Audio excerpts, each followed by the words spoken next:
చూడమ్మా, అతనికి బుల్లెట్ దెబ్బ తగిలింది. పోలీస్ రిపోర్ట్ ఇవ్వాలి. తనే ఒక పెద్ద పోలీస్ ఆఫీసర్ డాక్టర్. అతనికి చాలా రక్తం పోయిందమ్మా. వెంటనే బ్లడ్ ఎక్కించాలి. తర్వాత నా కన్న కొడుకు డాక్టర్. నా రక్తం సరిపోతుంది. అయితే మీరు లోపల అండమ్మా.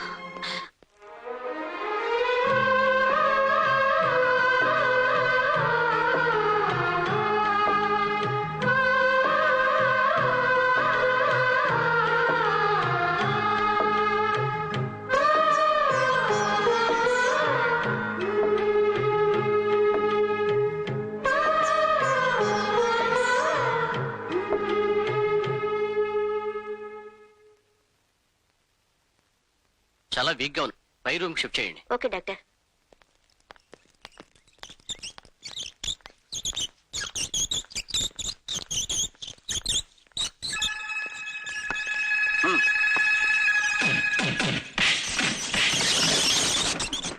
సార్, మీకు వైర్లెస్ మెసేజ్ సార్. పృథ్వీ ఆచూకి తెలిసిందట.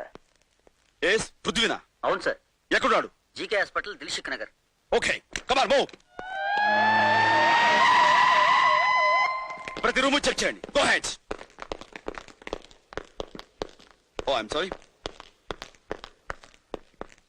ఎక్స్క్యూజ్ మీ డాక్టర్, ఇక్కడ ఒక నువ్వు సారీ మీరు విక్రమ్, క్రైమ్ బ్రాంచ్. నా పోలికలతో ఒక నేరస్తుడు ఇక్కడ చేర్చబడ్డాడని మాకు ఇన్ఫర్మేషన్ వచ్చింది.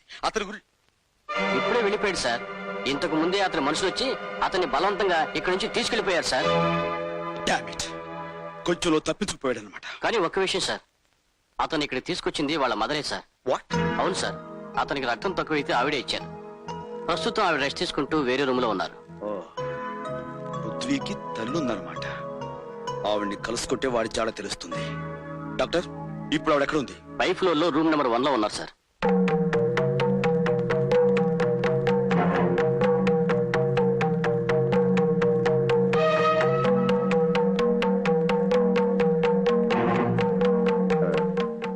చూడండమ్మా.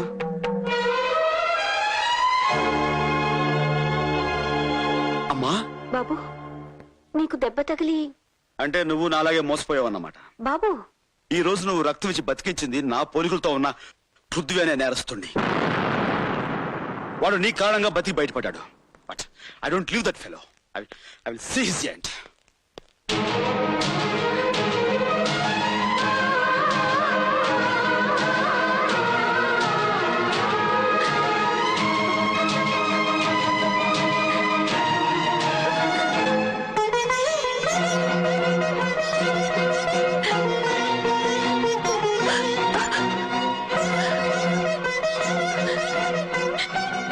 భగవంతుడా, వాడు నేను లేడనుకుంటున్న పెద్ద కొడుకు పృథ్వీ ఉంటాడా? నమస్కారం అమ్మా. మీరు పృథ్వీ గారి నీడలో బ్రతుకుతున్న అనేక మంది అభాగ్యులు నేను ఒకదాన్నమ్మా. ప్రతి ఆడదానిలోనూ అమ్మను చూసుకొని వారికి సహాయం చేసే ఆ బాబు దేవుడమ్మా. మా అందరి దేవుణ్ణి కాపాడిన మీకు మేము రుణపడి ఉన్నాం. మిమ్మల్ని ఫోన్ చేయమని ఈ నంబర్ ఇచ్చాడమ్మా.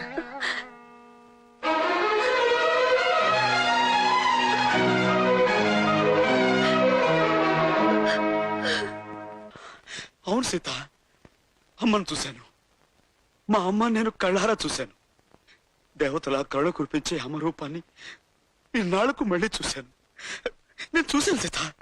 ఏమండి, మీ అమ్మగారు మంటల్లో కాలిపోవడం చిన్నప్పుడే చూశానని చెప్పారు. ఇప్పుడు మీరు ఎవరినో చూసి. కాదు సీత, ఆవిడ మా అమ్మే. మా అమ్మ బతికే ఉంది. ఈ మహానగరంలో ఎక్కడో ఉంది. అనుకున్నట్టుగానే నేను ఇచ్చిన ఫోన్ నెంబర్ అమ్మ చేతికి అందితే అమ్మ ఖచ్చితంగా ఫోన్ చేస్తుంది. ఆ నమ్మకం నాకు ఉంది. సీత, అది అమ్మ ఫోన్. మా అమ్మ నాకు ఫోన్ చేసింది.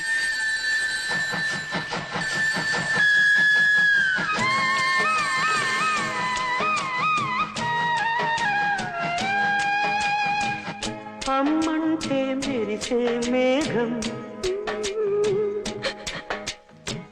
నాన్నంటే నీలాకాశం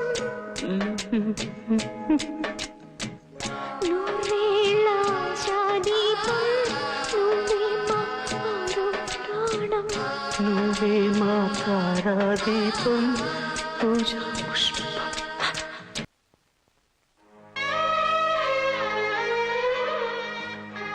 అమ్మా, జీవితం అంతా నడిచి నడిచి అలసిపోయింది నాకు. ఇంతకాలానికి శాంతి లభించిందమ్మా. బాబు, కరిగిపోయిన కలలాగా శాశ్వతంగా లేవనుకున్న నిన్ను మళ్ళీ ఇలా చూడ్డం ఈ అమ్మ చేసుకున్న పూర్వజన్మ పుణ్యంరా. పద బాబు, ఇంటికి వెళ్దాం. తమ్ముడిని కలుసుకుందావు గాని. లేదమ్మా, నేను ఇప్పట్లో తమ్ముడిని కలుసుకోలేను. అదేంట్రా, వాడికో అన్నయ్య ఉన్నాడని తెలిస్తే ఆనందంతో పొంగిపోతాడ్రా. కాదమ్మా, నేను వాడి అన్నయ్యని తెలిస్తే ఆవేదంతో కుంగిపోతాడు. బాబు, అవునమ్మా, చట్టం దృష్టిలో నేను నేరస్తుణ్ణి. చట్టానికి కట్టుబడి నన్ను పట్టుకోవాలనుకునే పెద్ద ఆఫీసర్ తమ్ముడు. ఇప్పుడు నేను అన్నయ్యని తెలిస్తే వాడు ఆ నిజాన్ని తట్టుకోలేడమ్మా. డిపార్ట్మెంట్కే గర్వకారణమైన తను తోటి అధికారుల ముందు తలెత్తుకుని తిరగలేడు. పై ఆఫీసర్లు తన్ని అవమానించచ్చు, అనుమానించచ్చు, అసలు ఉద్యోగం నుంచే తీసేయచ్చు. ఇలాంటి పరిస్థితి తమ్ముడికి రాకూడదమ్మా. బాబు, ఇంతకాలం మాకు దూరంగా అనాథలా బ్రతికావు. ఈ రోజు మేముండి కూడా ఎవరూ లేని వాడిలా ఉండటం ఏమిట్రా? తప్పదమ్మా. 25 ఏళ్ల క్రితం నీ పసుపు కుంకాలు చెరిపేసి మన బతుకులు బూడిద పాలు చేసిన వాడి కోసమే ముళ్ళు రాళ్ళు ఉన్న ఈ దారిలో నేను ముందుకు సాగిపోతున్నాను. ఇన్నాళ్ళకి ఆ పెద్ద బెనర్జీ ఆచూకీ తెలిసింది. ఈ సమయంలో విక్రమ్ నా తమ్ముడని తెలిస్తే వాడికి వాడితో పాటు నీకు కూడా ఆ దుర్మార్గులు ప్రమాదం తలపెట్టచ్చు. అలా జరగటానికి వీల్లేదు. ఆ పెద్ద బెనర్జీని నా చేతులతో సర్వనాశనం చెయ్యాలి. ఆ తర్వాత తమ్ముడని అరెస్ట్ చేసి ఉరికమ్మ ఎక్కించిన అది నాకు ఆనందమేనమ్మా. ఎటువంటి పరిస్థితిలోనూ నా నీడ తమ్ముడి మీద పడకూడదు. నేను అనుకున్నది సాధించేంత వరకు తనకు అన్నయ్య ఉన్నాడన్న నిజం తమ్ముడికి తెలియకూడదు. అలాగని నాకు మాటియమ్మా.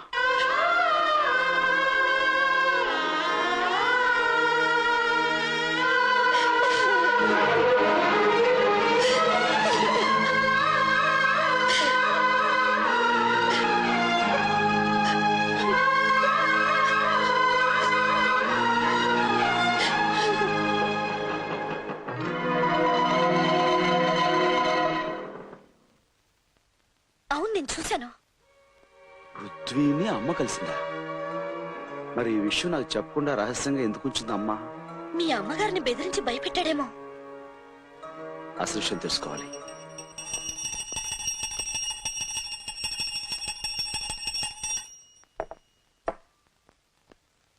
అమ్మా, రాణి చాలా ముఖ్యమైన ఇన్ఫర్మేషన్ పట్టుకొచ్చిందమ్మా. అదేగా నిజమైతే ఈ రోజు నా లైఫ్ లోనే ఒక గొప్ప రోజు అవుతుంది. గొప్ప విషయం? చెబుతానమ్మా, ముందు నీ చేతో ఆ పిస్టల్ ఇవ్వు.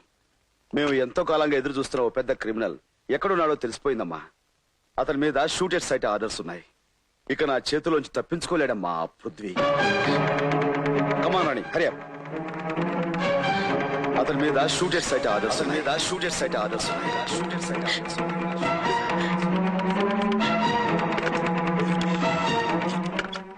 హలో బాబు, నేనురా. విక్రమ్ నీ కోసం బయలుదేరాడు. నువ్వు కనపడితే కాల్ చేయమని ఆర్డర్స్ ఉన్నాయట. నువ్వు ఎలాగైనా అక్కడి నుంచి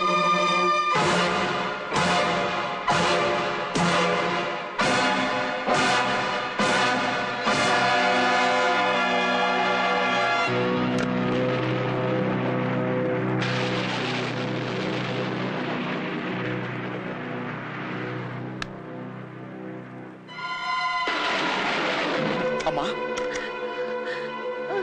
అమ్మా, బాబుగారు, నేను పని మనిషి మాట్లాడుతున్నాను.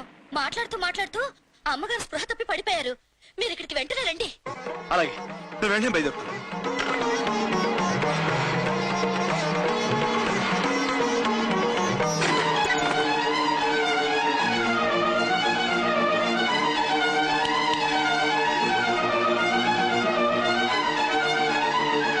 పృథ్వీ,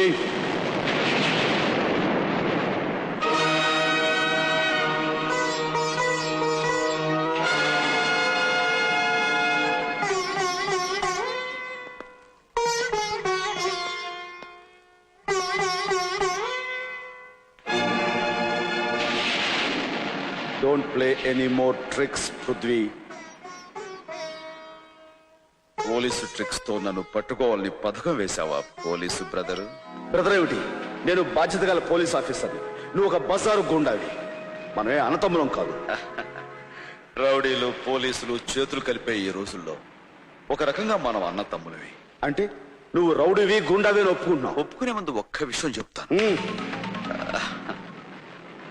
కళ్ల ముందు జరిగే అన్యాయాన్ని చూసి కూడా కాకి యూనిఫామ్ కళ్ళు మూసుకున్నప్పుడు ప్రతి పౌరుడు ఒక రౌడీ అవుతాడు. సొమ్ము కమ్ముడు పోయిన రాజకీయం చేతులు కట్టుకుని కూర్చున్నప్పుడు గుణవంతుడు కూడా గోండా అవుతాడు అని సమర్థించుకుంటున్నావా? కాదు, చిన్నవాడు గనక ఈ సమాజాన్ని అర్థం చేసుకోమని చెబుతున్నాను. పోలీస్ అనేవాడు రాజకీయ రౌడీలకు లీజుకు వెళ్లబట్టే ఈనాటి ప్రజాస్వామ్యం బజార్లో బట్టలు వడదీసిన ద్రౌపదిలా బతుకుతోంది బ్రదరు. కానీ పోలీసులు అందరూ కొందరు 100 మంది కౌరవుల్లో ఒక్క వికర్ణుడు న్యాయం మాట్లాడినంత మాత్రాన కౌరవులు నీతివంతులు కాలేరు. 1000 మంది పోలీసుల్లో నీలాంటి ఒక్కరు ధర్మంగా ఉన్నంత మాత్రాన ఆంధ్రదేశం తలెత్తుకుని తిరగలేదు. షటప్! దేవుడు లాంటి కమిషనర్ శర్మ గారిని దారుణంగా చంపిన నీకు నీతి న్యాయం ధర్మం గురించి మాట్లాడే అర్హత లేదు. శర్మ గారి హత్యకు నాకు ఏ సంబంధం లేదు. అబద్ధాలతో నువ్వు తప్పించుకోవాలనుకున్నా సాక్ష్యాలు ఆధారాలు నువ్వే హంతగా ఉంటున్నాయి. నువ్వు హత్య చేసిన మనిషి ఎవరో తెలుసా? నా బతుకులో దీపం పెట్టి నాకు దారి చూపించి నన్ను బిడ్డలా చూసుకున్న మహానుభావుడు. కానీ విక్రమ్